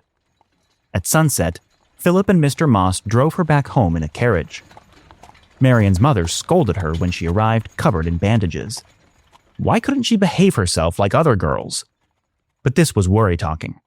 Secretly, Mrs. Winthrop was relieved beyond belief to see her daughter safe again, and she thanked Mr. Moss for taking care of her. As Marian's ankle healed, she spent her days in bed browsing her brother's schoolbooks. Stephen grumbled constantly about his teachers, who complained that he was lazy and distracted. How not to be distracted, Stephen asked his sister, when the only thing they did in class was memorize names and dates. There were too many Henrys in the Middle Ages. No one could keep them all straight. No one, that is, except for Marian. She listened very dutifully to her brother's whining. In return, he let her help him with his homework. Somehow, he always earned the highest marks on lessons that she taught. Marian returned to the Moss family's manor house when she could walk again. She played hide and seek with Philip. Mr. Moss fed them apples and pears. One day, he was astonished to hear Marian discussing English history and quoting Cicero as though she were a schoolboy with the benefit of 2 full years of education. She explained that she'd read all her brother's books, and she asked very politely whether the manor's library had any works about the Anglo-Saxons. It did, of course, and it had works about 1,000 other subjects too. Over the following 3 years, Marian read English literature by the likes of Shakespeare, Spenser, Milton, Wordsworth, and Coleridge. She even finished David Hume's colossal History of England, the same book William Hewitt threw into a pond. By 10 years old, Marian had memorized more books than her brother would ever open. She began to tease him when he didn't know his Latin conjugations. Stephen grew bitter, and he told her that she couldn't read his schoolbooks anymore. In response, she called him names that she regretted much later in life. After her parents found out what she'd said, they whipped her with a switch. She screamed more in anger than in pain. "Why did Stephen get to go to school?" she howled. "Give not that which is holy unto the dogs, neither cast ye pearls before swine." This comment proved to be the breaking point for Mr. Winthrop. Marian was too old to be spending time with Mr. Moss and Philip in the manor house. It wasn't decent for a girl her age. Besides, the Mosses didn't practice Methodism, and they made their money off the hard work of the poor. Exactly what had they been teaching her up there? Goethe, said Marian, and Rousseau. And then, in standard English, not her Yorkshire dialect, she shouted that she could name 50 other authors too, except they wouldn't signify a thing to you, because you haven't heard of any of them in your life. Mr. Winthrop struck his daughter on the face before quoting Ephesians 6. "Children, obey your parents in the Lord, for this is right." Then Marian recited the next line in Koine Greek. "And ye fathers, provoke not your children to wrath." She boasted that she understood the scriptures better than her parents. Unlike them, she'd read the Bible in its original language. That night, as the village of Hayslope grew dark, Marian tore across the moorlands with a loaf of bread and a small flask of water in a satchel that she'd slung across her shoulder. Her heart urged her to say goodbye to Philip and his father. Her head worried that they'd force her to go home again. Marian would never, ever do that. But where would she go? She had no conscious plan. "Behold the fowls of the air," she thought. "They sow not, neither do they reap, nor gather into barns. Yet your heavenly Father feedeth them. Are ye not much better than they?" Comforting thoughts, but then the clouds broke, and it started raining. Poor Marian was soaked to the skin. Her bread fell apart in her satchel. She lost a shoe in a thick patch of mud, and as she cast her eyes in all directions for a sign of Hayslope, she realized that she'd gotten turned around. Now, she was a lone voice crying in the wilderness. The wind roared. The rain battered her face. The next day, a search party discovered Marian curled up and shivering at the foot of a knoll 3 miles from her house. They returned her to her parents, who felt so relieved to see her safe that she received no punishment. That day, for the first time in her life, she witnessed her father cry. Before the week was out, her parents had agreed to send her to a nearby charity school on the condition that she never disobey again. God had given her a brilliant mind, her mother said. Now, she needed to direct its energies toward heaven. Divine Charity Daughters School was a 2-hour carriage ride away from Hayslope. Many of the 60 girls who lived and studied there were orphans aged 8 to 18. The school's stern founder, Reverend William Wilson, declared it was his mission to expunge what he called the lusts of their flesh. Under the supervision of the teachers, mostly unmarried older women, Marian and her peers read scripture and sewed clothing for the local poor. She had hoped to study history and Latin like her brother. Most days, however, she found herself helping other children learn the alphabet. Whenever Marian griped that she was bored, the Reverend punished her. "Are you a good child?" he demanded. It was impossible to answer this in the affirmative, so Marian stayed silent. "Do you know where the wicked go after they die?" the Reverend asked. "They go to hell," said Marian. "And should you like to go to hell, and to be burning there forever?" "No, sir," said the girl, her temper rising. "Then what must you do to avoid it?" "I must keep in good health, and not die." This answer landed her in bed without her dinner. Marian would have found her school intolerable were it not for Amy. She met the 12-year-old reading the novel Rasmus one night by the light of the bedroom's small fire. Marian, who'd seen this book in Mr. Moss's library, asked whether she could borrow it. Amy agreed immediately, and the girls struck up a conversation. "Do you ever wish to leave this school?" asked Marian. "No," said Amy. "Why should I? I was sent here to get an education.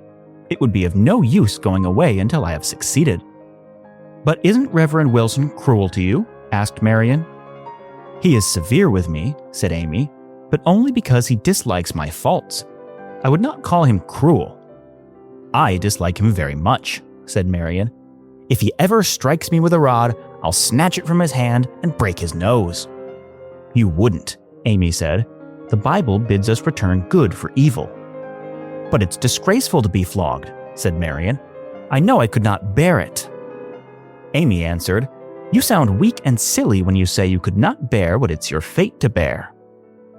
Marian, whose mind swam with angels and demons, felt that this girl perceived the world with more than human eyes. "You say that you have faults," she asked. "What are they?" "I am careless," Amy said. "I forget the rules. I read when I should learn my lessons. All of this provokes the Reverend, who is neat and punctual and particular." "And cross and cruel," said Marian. "He is not a great or an admired man," Amy admitted. "He is little liked here, and he never took steps to make himself liked. But know this, Marian, if all the world thought you wicked, you would still not be without a friend, for I have watched you closely, and I promise you shall always have me by your side."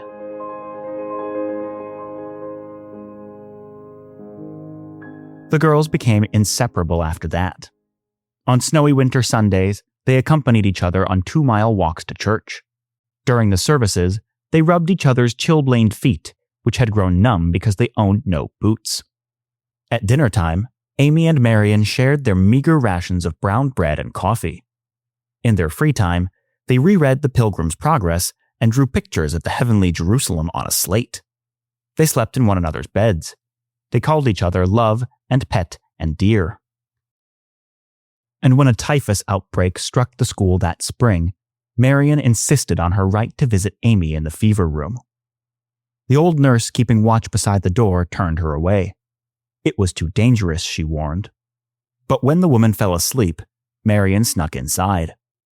Looking for Amy, fearing to find death, she drew back the curtains from each bed she passed until, at last, she saw her friend's pale, clammy face. "I have come to see you, Amy," she whispered. "I could not sleep until I had." "You came to say goodbye," said Amy. "You are probably just in time." "Are you going home?" asked Marian. "I am going to my long home," Amy said. "My last." "No, no," Marian cried. Seeing the nurse stir in the corner of the room, she bit her cheeks and fought back tears. "Your little feet are bare," said Amy. "Come into the bed with me and cover yourself with my quilt." Marian did. The girls held each other in their arms. "When you hear that I am dead," said Amy, "do not grieve. I am going to God." "But where is God?" asked Marian in despair. "What is he?" "He is my maker and yours," said Amy. "He will not destroy what he created." "And shall I see you once again after I die?" asked Marian. "There is no doubt, my dearest," Amy said. "We shall come into the same region of happiness." Marian tightened her grip upon Amy. "How comfortable I am," gasped Amy. "I feel that I could sleep. Don't leave me tonight, Marian." "I'll stay with you, my love," said Marian. "No one shall take me away." "Are you warm, darling?" "Yes." "Good night, Marian." "Good night, Amy." And they kissed each other on the cheek and said no more. When Marian awoke at dawn, Amy was dead beside her. She looked for all the world like she was sleeping peacefully.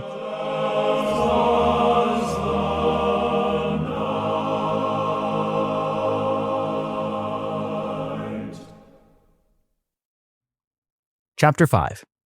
Tom Dawson. Bootblacking and Bathhouses. Tom Dawson squirmed into the world red-faced and wailing on the 1st of January, 1829. He was a smaller, skinnier boy than Adam Garth or William Hewitt, but his 3 older siblings cheered when they first heard how strong his lungs were. Tom was a flawless baby, and he became as well known in his London neighborhood as the postman or the local butcher. He laughed at everybody's jokes, which showed that he was polite. He fell asleep as soon as they began to lecture him, which proved that he was wise.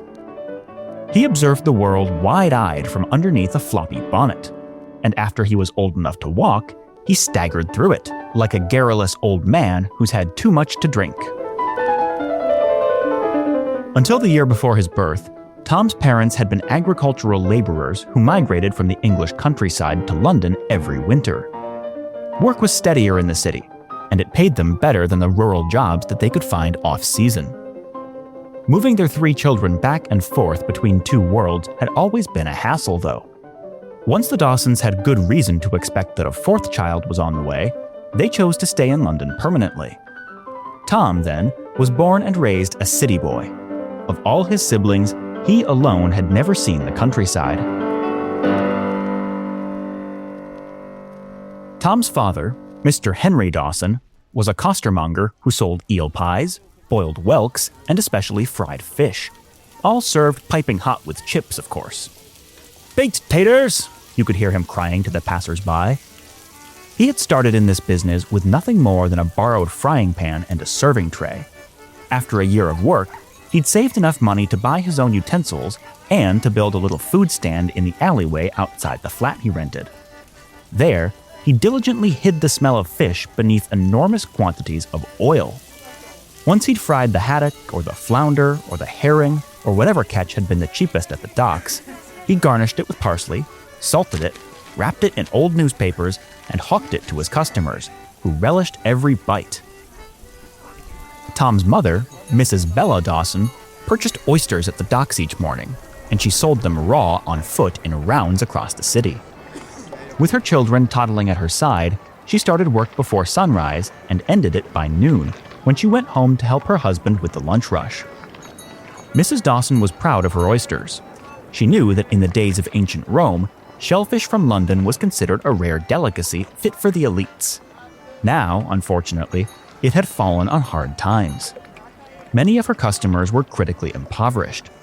They bought an oyster for 2 pennies and then gulped it down like they were swallowing poison. It was frequently the only meal they ate all day, and it was frequently a meal they hated. Mrs. Dawson pitied the poor men she served, but she couldn't find it in her heart to pity the poor women. She said they were brazen, they were vulgar. In fact, she warned young Tom, the finest dressed were usually the vulgarest. Mr. and Mrs. Dawson belonged to an economic class that we might call the Victorian precariat. They were sufficiently well off to rent a tiny flat and raise 4 children, but not so well off that they could live free of fears about the future. An accident, an unexpected illness, or a slow month of sales could easily reduce them to a proletarian existence. The Dawsons were hard workers who had faith in honest labor.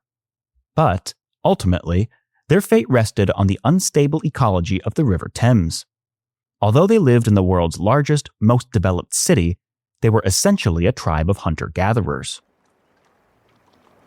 When Tom and his siblings were still very young, they helped their parents carry seafood, prepare it, and sell it. Around the time when each of them turned 8 years old, they started to work independent jobs. Tom's 2 older sisters peddled watercress. His older brother found work on the docks. Tom himself took a job in a boot-blacking warehouse, where he wrapped pots of shoe polish in brilliant blue paper. It was tedious labor in a tumble-down building overrun with rats that scuttled on the staircase.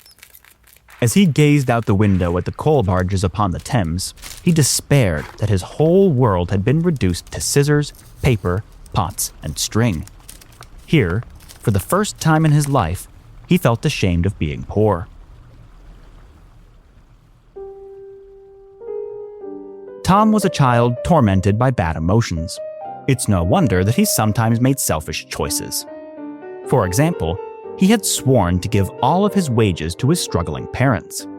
Instead, he often squandered about half of them on treats. When he walked to work each morning, he bought breakfast from bakeries selling yesterday's stale pastries at a discount. Come noontime, he used his 30-minute lunch break to buy coffee, bread, and butter. Or, if he was out of money, he would look longingly at pineapples on sale in Covent Garden. One night, while walking home, Tom entered the dining room of Johnson's Beef House and grandiloquently ordered a small plate of fresh, hot meat. What the staff there must have felt toward him, he didn't know. Could it have been awestruck wonder? In any case, they stared at him and whispered to each other. Feeling magnanimous, Tom tipped the head waiter a half-penny. Later in life, he wished the man had been sufficiently perceptive to refuse it. such a tiny sum of money meant much less to the recipient than to the giver.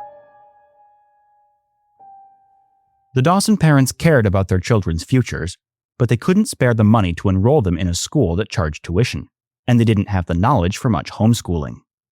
Mr. and Mrs. Dawson could eke out the meaning of a written sentence if you gave them time to do so, but they had to focus very hard on deciphering the individual words and letters. Most of what Tom knew of books, he learned in 2-hour increments one morning every week at Sunday school. Here, unpaid but well-meaning amateurs strove to teach children of all ages basic literacy using simple excerpts from the Bible. And God said, "Let there be light," and there was light. These lessons were better than nothing. Unfortunately, they were neither long, nor rigorous, nor regular enough to produce a lasting impact on most of their participants. Tom listened dutifully to his Sunday school instructors, but because his family owned no books, he had no opportunities to practice what he learned. He retained his ABCs. Spelling, grammar, and phonics proved much harder to remember. Every now and then, the Dawson family's finances grew robust enough that Tom no longer had to work full-time. During these rare, fleeting weeks and months, he got to spend his mornings at a so-called national school before heading to the blacking warehouse in the afternoons. National schools offered poor children a free elementary education for a few hours each day. They had been developed around the year 1800 by the English philanthropists Joseph Lancaster and Andrew Bell, who sought to keep expenses low by any means necessary. A single schoolmaster, Lancaster claimed, could educate up to 500 pupils at once. A single textbook, he insisted, could fulfill the needs of an entire school. Today, most people probably roll their eyes at these ideas. At least, I hope they do. In the context of the 19th century, however, national schools were a revolutionary and unprecedented step toward universal public education. Admittedly, these schools were also as chaotic as you might expect. Dozens or even hundreds of students, who were almost always boys aged 5 to 11, sat in small groups called drafts in one long room with chalkboards on the walls. Students with less education sat at the front of the class, near the schoolmaster, who was the only adult in the room. Once these students had mastered the lesson material, they moved one draft back to work on something harder. Each day started at 7 a.m., when the schoolmaster delivered some perfunctory announcements. After that, each draft worked on separate reading lessons under the supervision of a designated monitor, who was usually a child just a few years older than the other boys and who might have learned the relevant material only a few weeks earlier. Monitors received a meager salary of about a half-penny per day. In return for their wages, they assigned reading texts, called on pupils to recite them, and doled out discipline as needed. Discipline was by far the monitor's most important function. Because the classroom always threatened to become a playground or an angry mob, fear alone kept everyone in line. No monitor could possibly exert control without a birch rod. Whenever Tom answered a question incorrectly, he was caned, or, worse, forced to wear a dunce cap and a sandwich board that had insulting names written across it. His drafts monitor often arranged the other students in a circle around him, then compelled them all to point and laugh and chant, "Look at the poor foolish one who didn't learn his lesson." Tom often fantasized about complaining to his parents over how the monitors were treating him, but even in his wildest dreams, he knew this course of action wouldn't make his situation any better. For one thing, national schools were free of charge, and no one was compelled to be there. If they didn't like the rules, they could go home. For another thing, corporal punishment was a standard part of Victorian culture. If Tom told his parents that the monitors had caned him, Mr. and Mrs. Dawson were likely to cane him for a second time to guarantee he got the message. Conveniently, the best way to relieve the pain of a bad caning doubled as the best way to wash bootblacking paste off your hands. Tom relished nothing more than a trip to one of London's public bathhouses. In the broadest historical sense, public bathing was an ancient part of British culture that had roots in Roman rule and in the age of the Crusaders, who returned from campaigns in the Middle East with knowledge of the so-called Turkish bath. Until the 19th century, the majority of Britain's public bathhouses only served wealthy clients. That changed after the 1832 cholera epidemic. As public sanitation became a subject of national importance, reformers emphasized that most people in major cities had no easy way to clean themselves. The rich could afford to pipe fresh water straight into their homes. Everybody else had to carry heavy buckets to and from a public pump, or, alternatively, bathe in whichever filthy, waste-infected river was conveniently at hand. In this context, reformers argued that public bathhouses offered a low-cost, time-tested way to reduce the spread of infectious disease. Liverpool had opened some of modern Britain's first such purpose-built bathhouses in 1828. After the cholera epidemic, other cities swiftly followed suit. By the early 20th century, there were nearly 350 bathhouses across the country. Bathhouses were essentially 19th-century public pools. In exchange for a small entry fee, visitors could soak and swim for the whole day. The water was lightly heated, which made it comfortable. Whether it was genuinely sanitary was another question. Soap was prohibited, and chlorine wouldn't be used as a disinfectant for another 50 years. Worse yet, most bathhouses changed their water only once per week. As a result, the pool quickly turned into a reeking stew of dirt and body fluids that attracted flies, rats, and mosquitoes. Nudity was not required in this filthy water, but it was permitted. For reasons of public decency, facilities were strictly segregated based on sex. They were also segregated based on class. Britain's well-to-do worried that the public bathhouses bred dangerously democratic values. It's hard to tell a rich man from a poor one if they're both completely naked. Therefore, wealthy citizens affirmed their right to pay a higher fee for more luxurious facilities, including semi-private pools. The retreat of wealthy bathers left the main pools open to the lower classes. Above all, these pools became the haunt of little boys and teenagers, who gathered in huge groups outside the bathhouse entrance to beg money for the entry fee. Once they were inside the bathhouse, children like Tom could swim, dive, cannonball, and just have fun. Even the third-class pool was warm, and it was far more comfortable than anything these children had at home.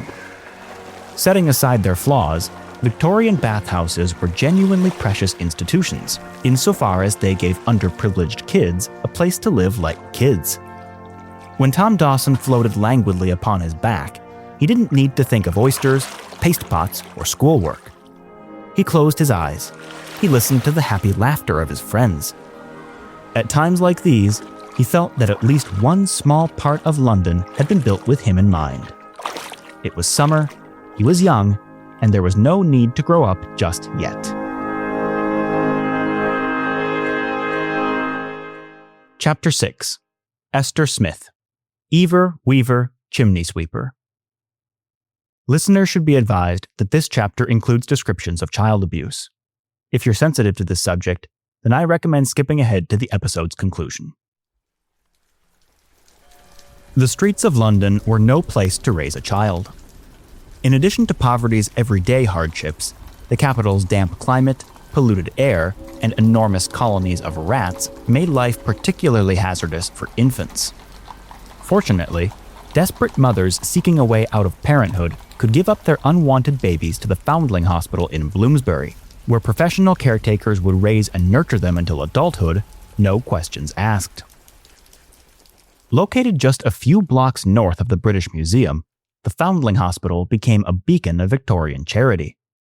About 500 children lived there at any given time, and although their lives weren't always easy, they were safe and stable. Hospital staff brought newborn babies to the countryside to pair them with a certified wet nurse.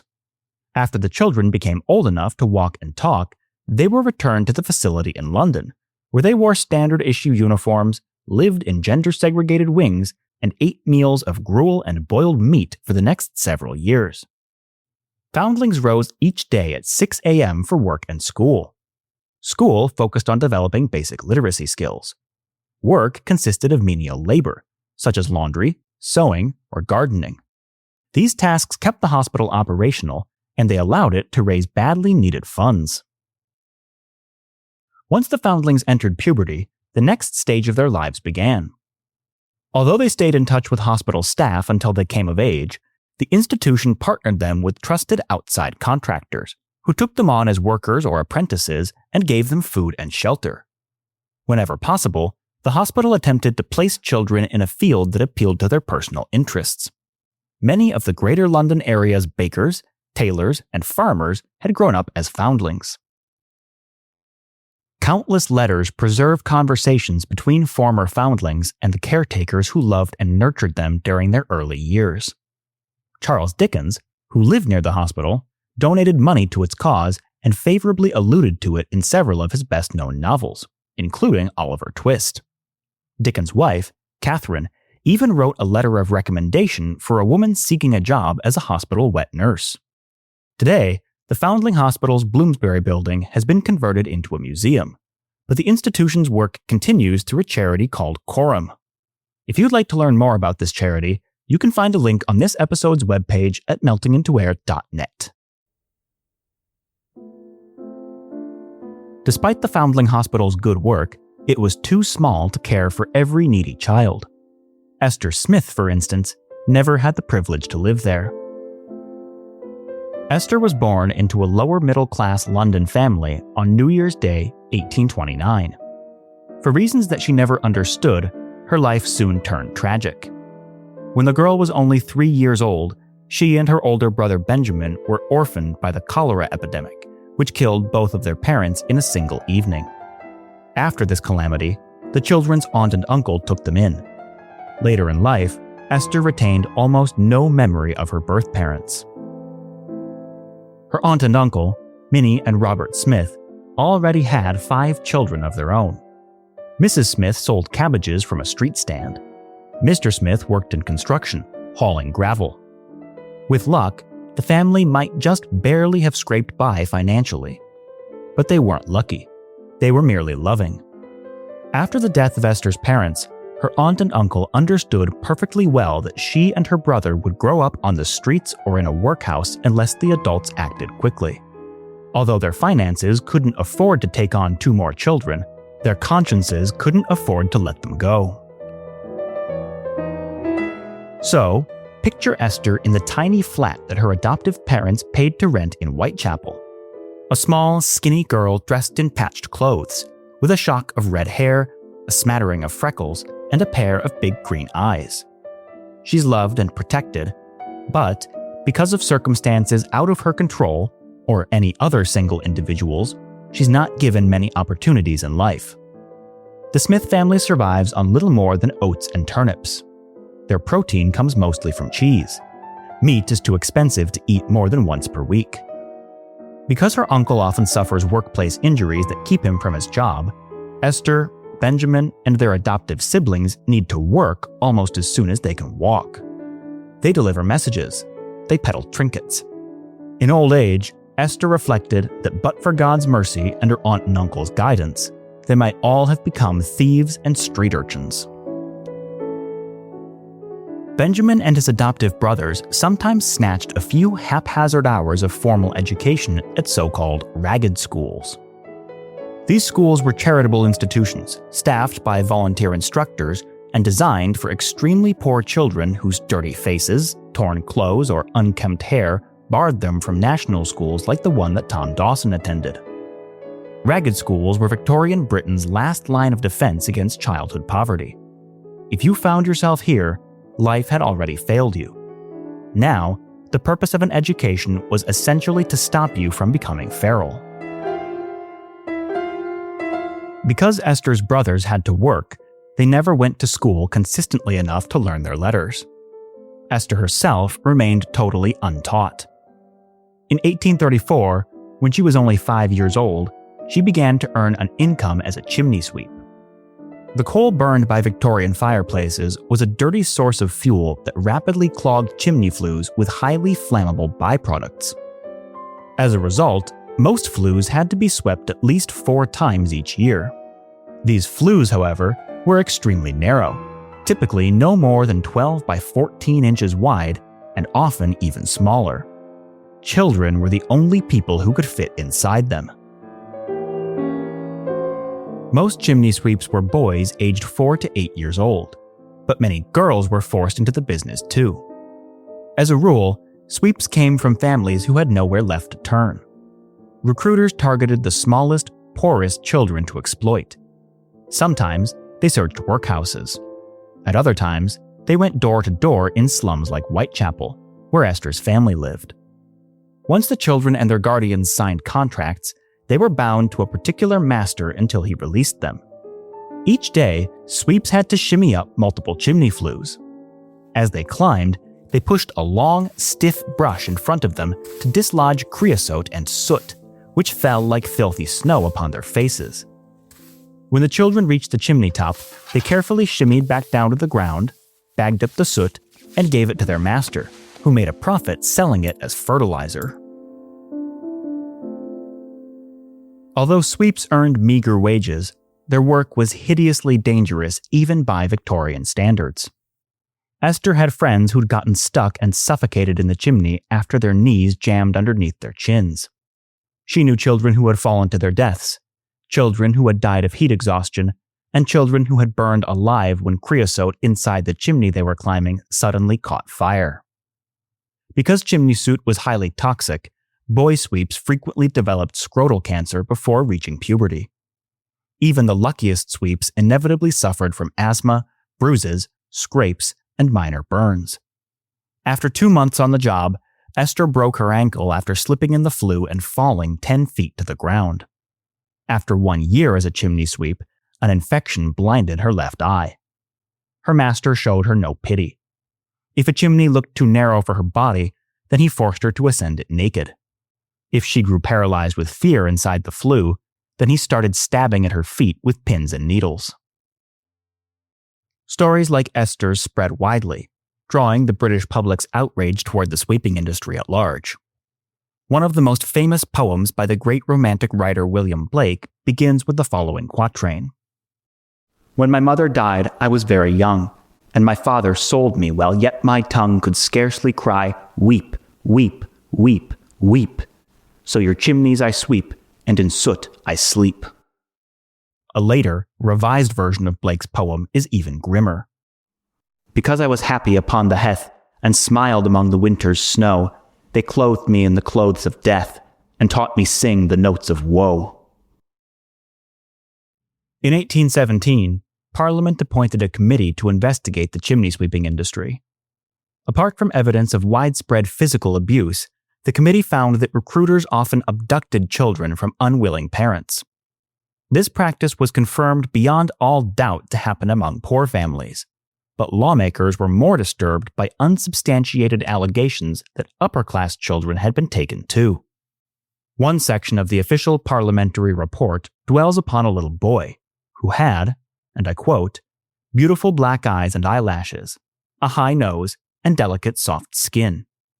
It is thought impossible, the report said, that this boy should be the child of the woman who sold him, his manners being very civilized, quite those of a child well educated. His dialect is good. Despite lawmakers' anxiety about the sweeping industry, they took no action for another 17 years. Finally, in 1834, the Whig government enacted a half-hearted set of regulations. The Chimney Sweepers Act declared that recruiters could no longer force children less than 10 years old to climb a chimney. Furthermore, any children whom they hired had to explicitly assert that they were willing and desirous to do the job. I hope that you can spot the flaws here. In addition to the obvious ones related to coercion and consent, it's vital to remember that parliamentary regulations on private industry often went unenforced. Esther, for example, continued working as a sweep after the new law took effect. Although climbing sweeps became much rarer as the 19th century progressed, this was only partly due to government policy. Technological advancement played an equally important role. New kinds of brushes allowed sweeps to clean a chimney without climbing into it. Poor people, young people, and people without formal education are severely underrepresented in the archive of 19th century sources.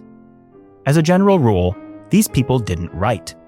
Instead, they were written about, and usually in terms that branded them as objects of pity or fear. Rhetorically, these terms make perfect sense. Privileged authors urged the reading public to take action against poverty by cultivating strong emotional responses. No matter how we feel about this tactic, though, it comes with one serious downside. The archival sources make it hard to perceive needy children as children rather than as symbols of hardship and misery. So what might Esther tell us of her life if she could speak directly to us? For my part, I like to believe that her story would sound less unremittingly sad than I've made it seem in this chapter. No reasonable person could deny that she'd known darkness, but reasonable people ought to hope that she'd known light as well. 19th-century children laughed and played despite their hardships. They passed time with wooden toys, like spinning tops, or paper ones, like folded boats and pinwheels. Boys and girls alike treasured beloved rag dolls and stuffed animals. After vulcanizing rubber was developed in the 1830s, bouncy balls became another favorite. Outdoors, children like Esther played with jacks, marbles, or jump ropes. They also rolled hoops using sticks. This pastime has become much rarer since the 19th century, but today's children still play other games that young Victorians invented. What's the Time, Mr. Wolf? And Grandma's Footsteps are essentially red light, green light. British Bulldog is a kind of tag where tackling is allowed. Games like rugby and cricket assumed their modern forms in 19th century public schools. Poor children in big cities preferred handball or football, soccer, which required less space and equipment. If you heard Esther and her friends at play, you might notice distinctive kinds of slang. Backslang, for instance, flourished among London's costermongers and their children, who said some words in a kind of pig Latin. To give a yob a yennup was to give a boy a penny. He might use that penny to buy stuns or storax, that is, nuts or carrots. Rhyming slang was also popular among poor Londoners. Middle-class writers worried that they used it to bamboozle city police officers. More likely, they used it because it was fun. The idea here is to substitute a common term with a short phrase whose last word rhymes with it. If you were elephant's trunk on finger and thumb, then you were drunk on rum. If you took your twist and twirl to the Isle of France, then you took your girl to the dance. Certain Victorian playground rhymes were passed down from child to child until they formed a unique youth subculture. Professional anthropologists have even discovered them perfectly preserved, echoing in British schoolyards more than 100 years later. Many of these playground rhymes exhibit a darkly comic sadism that illustrates how deeply 19th century children had internalized phenomena like infant mortality and violence against women. For example, this was Esther's favorite rhyme. Ever weaver, chimney sweeper, had a wife and couldn't keep her, had another, didn't love her, up the chimney he did shove her. My favorite rhyme belongs to a jump rope game whose players count the mourners at their funeral. Mother, mother, I feel sick. Fetch the doctor, quick, quick, quick. Doctor, doctor, shall I die? Yes, my dear, and so shall I. How many carriages shall I have? 1, 2, 3, 4, This 5. could go on forever, depending on how good you are at jumping rope. Fortunately, Esther Smith won't need to think of funeral mourners for a long, long time. Life for children in the 19th century was often short, but Esther will survive to grow into a woman who remains with us throughout this podcast. Today, we'll leave her laughing, playing, and surrounded by her friends. We'll meet her again, along with all the other characters I've introduced, in future episodes of Melting into Air. Their stories, and that of our podcast, are only just beginning. Conclusion. I am born. The concept of childhood as we understand it in the Western world today evolved out of class conflict in the British 19th century.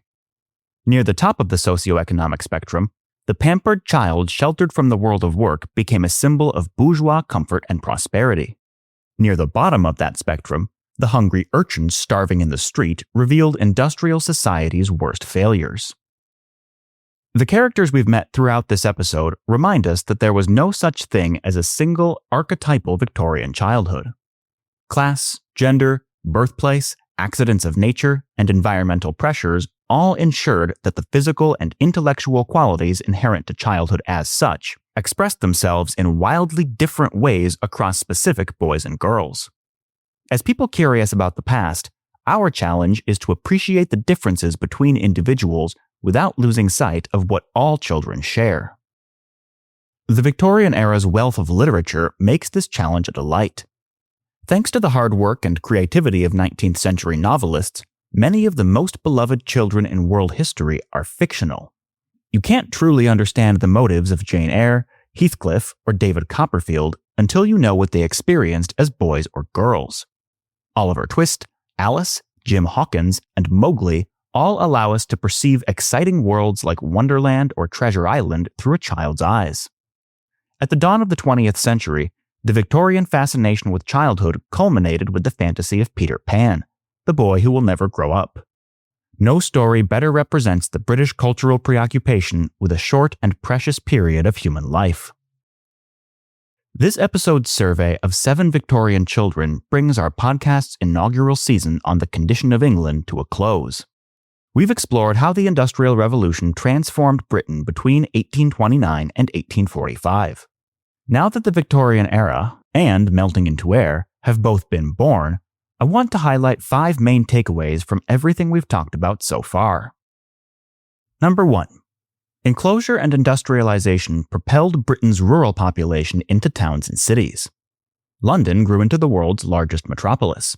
The industrial centers of Manchester, Birmingham, and Leeds sprang up almost overnight. As diverse groups of people entered into closer contact with each other on a more regular basis, many village dialects and cultures died away. Meanwhile, melodramas, newspapers, and novels ushered in a new mass culture capable of operating on a national scale. Number 2. The years that we've studied witnessed the emergence of the modern working class. Although mass culture operated on a national scale, the British nation often seemed divided into rich and poor. Within its coal mines and its cotton mills, workers developed solidarity with one another. Soon, they realized that their economic leverage gave them power to assert their common interests. Faced with the rising specter of mass protest movements, wealthy lawmakers in Parliament scrambled to shore up their traditional class privileges. By granting upper-middle-class men the right to vote, and by welcoming their children into leading public schools like Rugby, the nation's richest and most powerful elites courted new allies in their never-ending war against the country's ordinary people. Number 3. Victorian Britain was not a democracy by any definition of that term. Even after the so-called Great Reform Act of 1832, less than 5% of citizens could vote. Furthermore, the Whig and Tory parties were still overwhelmingly comprised of wealthy landowners.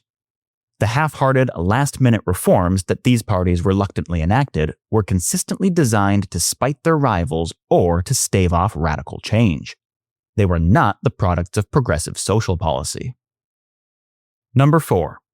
The early Victorian state rarely intervened in ordinary people's lives except when it sought to suppress them. It refused to offer unemployment benefits or universal elementary education. Instead, it created police forces, prisons, and workhouses.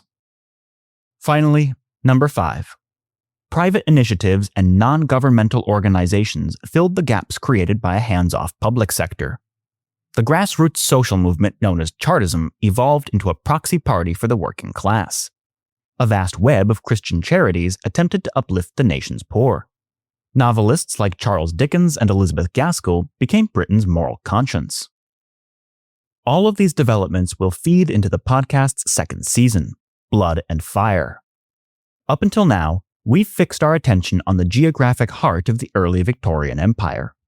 For the next 10 episodes, we're heading out to the colonies. Between 1829 and 1845, the whole world was forcibly awakened to the socio-economic changes taking place in Britain.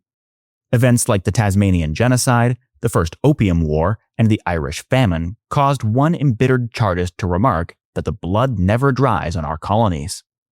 In the next episode, I'll begin to tell the story of early Victorian imperialism by investigating what's arguably the British Empire's most appalling crime, the Atlantic slave trade. Our second season will debut in autumn 2026. If you're eager for more content before then, I have good news. Over the summer, we'll release a few short supplemental episodes, including interviews with 3 professors of Victorian literature and a Patreon-exclusive Q&A about Season 1. I'm Brian Reinken. I hope that you'll join me next time. Thanks for listening to Season 1 of Melting into Air. If you enjoy this show, please rate us on Apple or wherever you get your podcasts. If you'd like to contribute to our Q&A, we invite you to leave us a comment or send us an email with your questions. For more information about today's episode, you can visit our website at meltingintoair.net, where we've posted show notes, artwork, and a movie list. If you'd like to help keep the show running, please visit our Patreon for exclusive content and other membership benefits. You can always reach us at info@meltingintoair.net. This is Brian Reinken. See you in our bonus episodes.